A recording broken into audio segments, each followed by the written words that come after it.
So this question is 2018 higher level chemistry question. It's question 11 and it's part B. So 11 is the last question on the paper. 3 parts, you do 2 parts. So in 2018 there was a half question on pH and indicators, acids and bases, including all the calculations and all. So you can see there it starts off with a little bit of theory, as they usually do. What is Arrhenius's definition of a base? That is a substance that dissociates into OH minus ions in water. So for 3 marks, 6 marks in total for this question.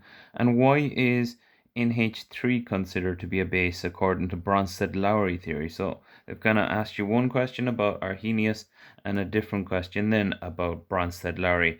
You remember that Bronsted-Lowry says that a base is a proton acceptor.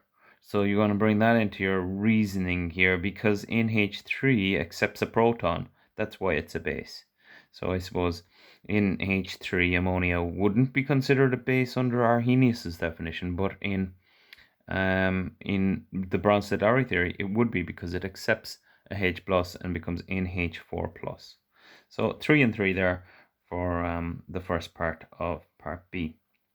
Onto the calculation, then calculate the pH value of a 0.50 molar solution of hydrochloric acid. So very straightforward.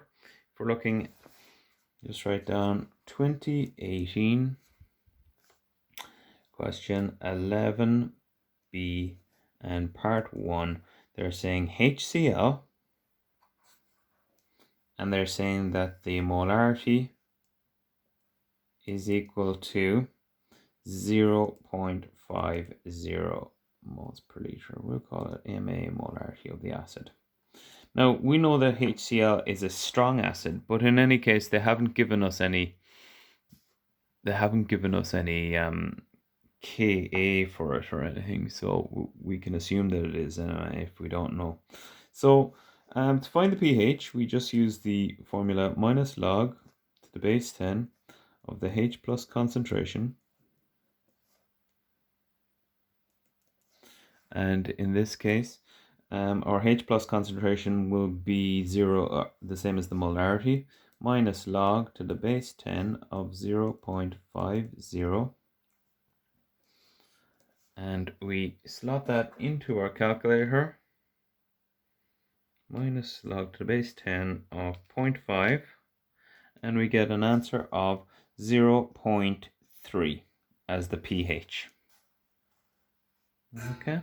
So quite a low pH, quite a strong acid, and it is in the range of 0 to 14, so all good there. Part 2 then, if we go on to part 2, you can put it in over here. They're asking us about ethanoic acid, and again, you may already know ethanoic acid is a weak acid, but in any case, they've given us a dissociation constant, Ka, for the acid, and they've given us the molarity of the acid as well. So, even if you didn't know that ethanoic acid was a weak acid, you can infer that from the fact that they've given us the Ka. So, ethanoic acid, isn't it? So that's CH3COOH. Came across this before in looking at vinegar.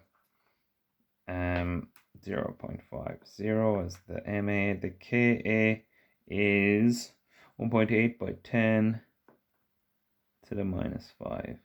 Okay, so we're going to have to do an extra step with the weak acid.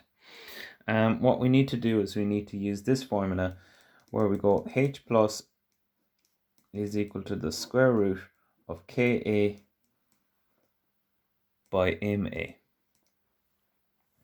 And the Ka is 1.8 by 10 to the minus 5.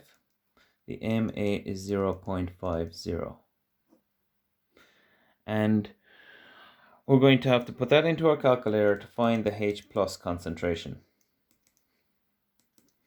So 1.8 exponent minus 5 multiplied by 0.5, and then the square root of that will give us a value of 0.003. So that's our H plus concentration. Now we're going to have to fill that into the formula that we fill in for finding the pH. The pH is going to be equal to minus log to the base 10 of the H plus concentration. So that's minus log to the base 10 of 0.003. And when we fill that in, minus log to the base 10 of 0.003, we get a value of 2.52 as the pH of the ethanoic acid. And as expected, it's higher than that of the strong acid because this is a weak acid, because it doesn't dissociate fully. And we've been given the Ka to show us that there as well. So that completes the part 2. 9 marks in total for part 1 and part 2 of part B. The last part of this question is a 10 marker here. They've given us a graph and they've given us a curve. The pH curve shown was obtained when 100 centimeters cubed of 0.5 molar solution of sodium hydroxide were gradually added to 50 centimeters cubed of one of the 2 acids mentioned above. So which of the 2 acids was neutralized? Well, you can see here from the pH, you can see that the pH begins around 2.5, doesn't it? It doesn't begin down around 0.3. So that tells us that it is the ethanoic acid that we're in fact titrating against here. So it is the weak acid of ethanoic acid, 2.5, that we begin, and then it continues.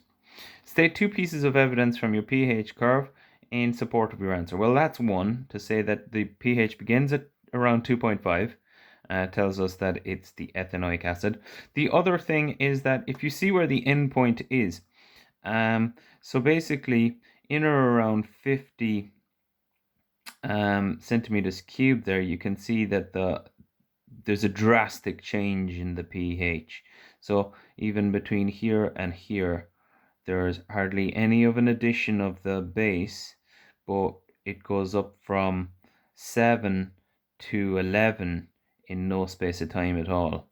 So you can see that it's further up, I suppose. The end point is, if you were picking exactly one point where the end point was, it would probably be there around 9, in or around 9, or between 7 and 11, with 9 being the central point of those 2 points. So that's another reason, because it shows that it's a strong base with a weak acid, because that's the range for a strong base with a weak acid. If it was a strong acid and a strong base, well, you'd start much lower. The curve would be the same shape, except you'd start lower, and well, the central point of the end point would be closer to 7, really. Okay, so it would be closer to 7. It's pushed up higher when you've got a strong base but a weak acid, because you're starting from a higher point, if you like. So that's 2 pieces of evidence. And an essential property of an indicator used to detect the endpoint in a titration between this acid and NaOH. Well, I suppose an essential property of any indicator is that it would change color in the correct range, and that would be something that you could easily say. In this case, you could say that that a color change would be detected in or around, pH 6 to pH 9 or 10. So that's something that you would say there for that answer.